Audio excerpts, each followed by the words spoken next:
어떤 문제가 있을 때 절대 영입할 수 없는 유형의 범죄들이 있는 거 아닙니까? 그렇잖아요. 근데 그분은 도대체 뭐길래 그럼에도 불구하고 꼭 영입해야 되는 것처럼 전제를 깔고 계속 얘기하나요? 아니 저는 도대체 어떤 특별한 신분을 갖고 있는 분인가요? 그분이? 젊은 친구들이 보면 민주당이 신분 질서가 있는 당이라고 착각할 것 같아요. 저는 이제 그 지도부 세 분 중에 누가 되시든 뭐 제가 지지한 사람이 있지만 여기서 밝힐 수는 없고 뭐 대충 짐작하시겠지만 그런데 이제 바라건대 이 시각에서 보면 민주당이 너무 늙었어요. 늙었다는 게 나이가 많다 이런 거를 떠나서요. 너무 옛날 얘기를 하고 있어요. 너무 심각하게 옛날 얘기를 하고 있어요. 그리고 막 정치 이슈도 1인 1표제 이것도요. 옛날 얘기예요. 진짜. 뭐 얘기하니까 논쟁하지만 솔직히 그렇게 큰 관심사도 아니에요. 우리 국민들의. 그래서 민주당이 대중정당으로서 대한민국 국민들의 관심사를 정말 많은 관심사를 다 얘기할 수 있는 전체적으로 그죠? 중요한 관심사들. 그래서 바뀌어야 돼요. 국민의힘은 지금 장동혁 체제는 비록 이상하지만 이번에 사실은 이 국민들이 국민의힘을 보는 관점은 장동혁을 보고 지지를 보내는 게 아닙니다. 이미 지선 이후에 오세훈, 한동훈을 보고 또는 플러스 이준석까지 보고 지지를 보내고 있는 거예요. 일종의 주식시장에서 이제 비전을 보고 지지 보내는 거하고 비슷하다고 저는 생각하거든요. 그래서 그거를 우리가 빨리 깨달아야 된다. 혁신당 대표 권한대행이 민주당의 국정운영 원팀 플랫폼을 구성하자고 제안을 했는데요. 이게 합당을 염두에 둔 거냐는 질문이 나왔는데 신대행은 합당은 선택이라고 밝히기는 했습니다. 근데 이렇게 개인적으로 봤을 때는 평택을 재선거 과정에서 이게 크게 다툰 게 있다 보니까 드러내놓고 합당에 대해서 속내를 밝히진 못하는 거 아닌가 이런 생각도 들던데 혹시 혁신당이 민주당과 합당 포석을 지금 깔고 있다고 보시나요? 이제 저는 그 얘기 이제 그만 물어봤으면 좋겠어요. 합당 아니면? 네. 아니 왜 그거를 계속 물어보는 거죠? 아니 그걸 왜 물어보는 건가요? 저는 이렇게 사람들이 왜 자꾸 그걸 물어보는지 모르겠어요. 왜 그거를 전제로 항상 생각하죠? 아니 근데 이게 총선 이런 걸 생각했을 때 아무래도 당이 요번에 보면은 분열해서 이제 어떤 분열이죠? 평택을 같은 경우에는 3파전으로 이제 벌어지다 보니 어떻게 보면 어부지리로 좀 국힘에 이제 자리를 내줬다 뭐 이런 것도 있는 것 같고 조국이라는 분이 이번 선거에 나오는 게 합당한 거였나요? 거기서부터 시작을 해야 아니 너무 웃기는 거 아니에요? 저는 사실은 뭐 굳이 얘기를 많이 하진 않았지만 선거에서 문제가 있어서 어쨌든 출마를 못 하게 된 거잖아요. 그죠? 그러니까 쉽게 말해서 그게 뭐였죠? 입시 부정. 그걸 가지고 판결을 받아서. 그죠? 그게 확정이 돼서. 그래가지고 선거에 나올 수 있는 자격이 박탈된 거잖아요. 법적으로. 그러면 일반적으로 그 임기 안에는 안 나오는 게 국민에 대한 도리 아닌가요? 그죠? 그런데 사면을 받아서 바로 그 임기 안에, 그러니까 보통은 그 임기는 끝나고 최소한 다음 국회의원 선거에 나오는 게 상식인데, 사면 받자마자 바로 그 보궐선거에 나와서 내가 또 당선되겠다. 아니, 죄송한 거잖아요. 그럼 예전에 김태우 구청장이라고 그런 경우가 있었는데 우리가 그때 기억나시는지 모르겠는데 그때 민주당이 엄청나게 비판하면서 어떻게 그 비리가 있어서 이제 낙마한 사람을 다시 사면해서 다시 공천할 수 있느냐. 이걸 국민은 뭐로 보느냐 하면서 엄청나게 비판하고 그래서 결국 그 사람 떨어지지 않았습니까? 그거를 남이 할 때는 그렇게 막 비판하고 그러면 우리 진영이 하면 괜찮고 그런 겁니까?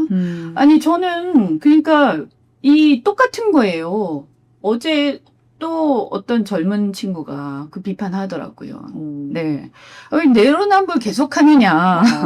얘기를 계속해도 못 알아듣느냐 그러더라고요. 정말 심각하다고 그러더라고요. 왜 자기들이 하면 괜찮다고 생각하느냐. 민주당 심각하다 그러더라고요.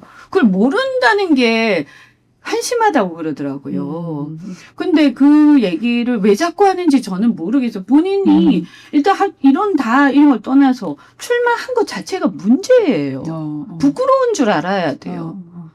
아니, 그리고 그 범죄들이요, 다 있는 거예요. 본인이 마치 뭐 억울하게 당했다 이렇게 생각하는데 그거 아니라는 거 다 밝혀졌잖아요, 이번에. 그럼 일단 반성해야 되는 거 아니에요? 그리고 그 범죄들이 그냥 범죄가 아니고 매우 심각하고 이번 어떻게 보면 젊은 세대들한테 있어서 굉장히 타격이 큰 범죄죠. 당의 입장에서 보면. 그렇지 않습니까? 그러면 우리가 사람을 갖다가 영입하거나 하더라도 어떤 문제가 있을 때 절대 영입할 수 없는 유형의 범죄들이 있는 거 아닙니까?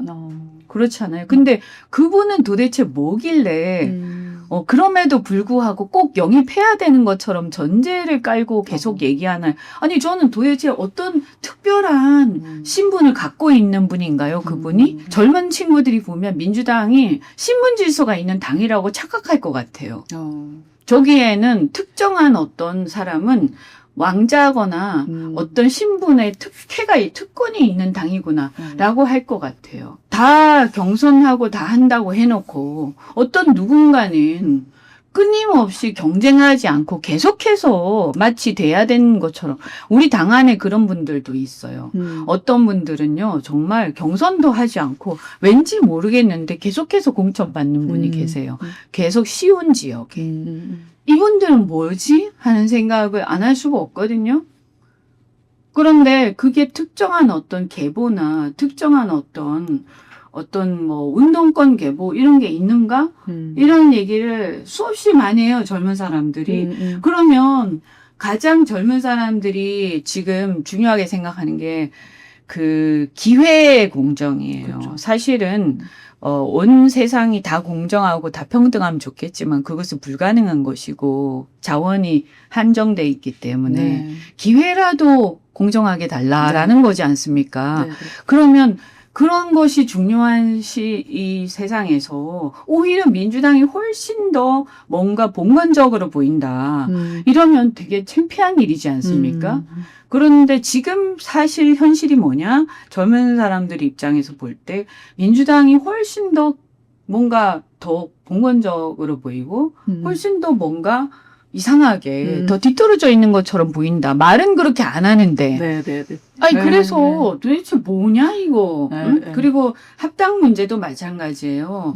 이렇게 합당 옛날처럼 옛날에는 이제 무슨 연대와 뭐 합당, 연합 이런 것들이 하나의 어떤 트렌드였죠. 정치 트렌드. 그죠? 그래서 연합의 정치. 근데 그것들도 이제 예를 들어서 야당일 때, 약자일 때, 그래서 거대한 어떤 권력에 맞설 때, 그럴 때 어떤 연합 정치를 통해서 야당들이 연합하고, 그래서 과거에 이제 보면, 뭐 진보당 하고 같이 이렇게 연합도 하고 하지 않았습니까?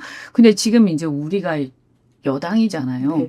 근데 여당인데, 뭐, 왜 연합하지? 이렇게 생각할 거 아닙니까? 의원님 최근 소셜미디어에 글 쓰신 걸 보니까 그 여당다운 책임 강조하셨더라고요. 지금 같은 정국을 여당답게 대응하려면 어떻게 해야 된다고 보시는 거예요? 뭐 일단 선관위 개혁 문제는 사실은 굉장히 저희 입장에서는 참 곤혹스러운 거죠. 솔직히 말씀드리면 이제 우리가 뭐 다 직접 잘못한 건 아니지만 결과적으로 우리가 수습해야 된 책임을 떠안게 된 거 아닙니까? 그리고 이제 너무나 잘못했기 때문에 뭐 화살이 다 우리 여당한테로 오는 상황이 된 거, 집권 여당한테로. 근데 이 매는 우리가 맞아야 된다고 저는 생각합니다. 그리고 그냥 잘못했을 때는 잘못했다고 하는 게 맞다고 생각하고요.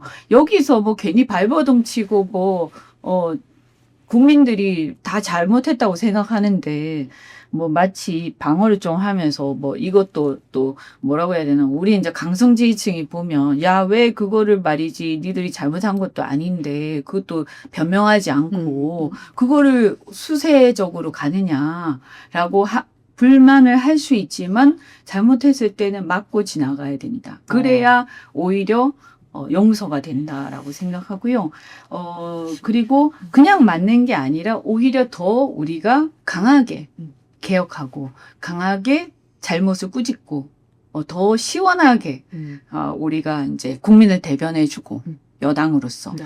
이렇게 하는 게 그래야 오히려 대통령한테까지 이 불똥이 튀지 않는다라고 저는 생각하고요. 우리가 그 역할을 국회의 역할을 충실하게 해줘야 이게 행정부 수반이 대통령한테까지 가지 않는 그런 역할을 우리가 해주는 거라고 생각하고요. 전당대회 때문에 이제 본격적인 이제 정책 국면으로 들어가진 않았잖아요. 근데 만약에 이제 정기국회로 들어가게 되면 저희가 입법이라든가 정책에 정말 전념해야 된다고 생각해요. 당권 경쟁도 좋지만 네.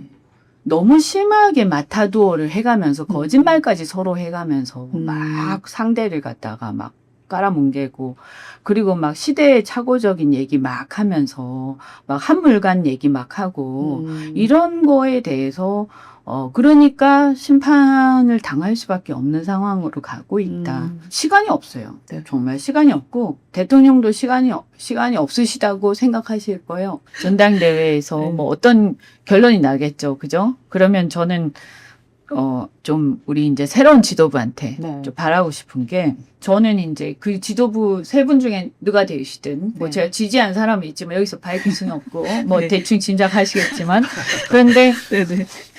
이제 바라건대 네. 저는 뭐 그분들보다는 이제 세대가 미치잖아요. 네. 근데 이제 사실은 정말 저는 진짜 마음 같아서는 저도 진짜 나가가지고 막 얘기하고 싶어요. 지금 이 세대 우리 세대 또는 저도 이제 나이가 많아요. 이제 저도 50대 초반이니까 저도 이제 나이가 많은 그거고 지금 40대, 30대 이 사람들이 앞으로 살아나갈 대한민국에 대해서 엄청난 고민과 그것들이 있고 이 시각에서 보면 민주당이 너무 늙었어요.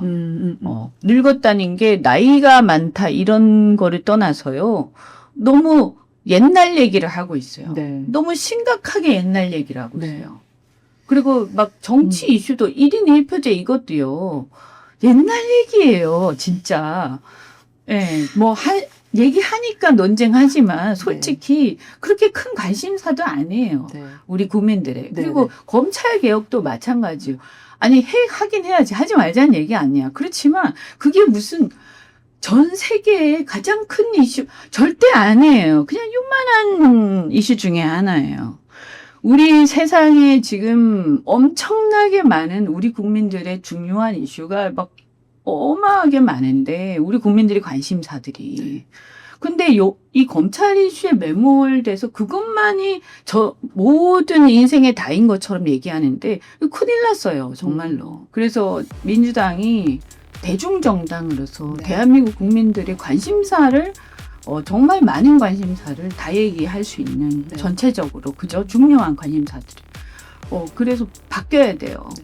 못 바뀌면 저는 2년 안에 그걸 해내지 못하면 그리고 국민의힘은 지금 장동혁 체제는 비록 이상하지만 네 이번에 사실은 이 국민들이 국민의힘을 보는 관점은 장동혁을 보고 지지를 보내는 게 아닙니다. 이미 지선 이후에 오세훈, 한동훈을 보고 또는 플러스 이준석까지 보고 지지를 보내고 있는 거예요. 일종의 주식시장에서 이제 비전을 보고 지지 보내는 거하고 비슷하다고 저는 생각하거든요. 그래서 그거를 우리가 빨리 깨달아야 된다.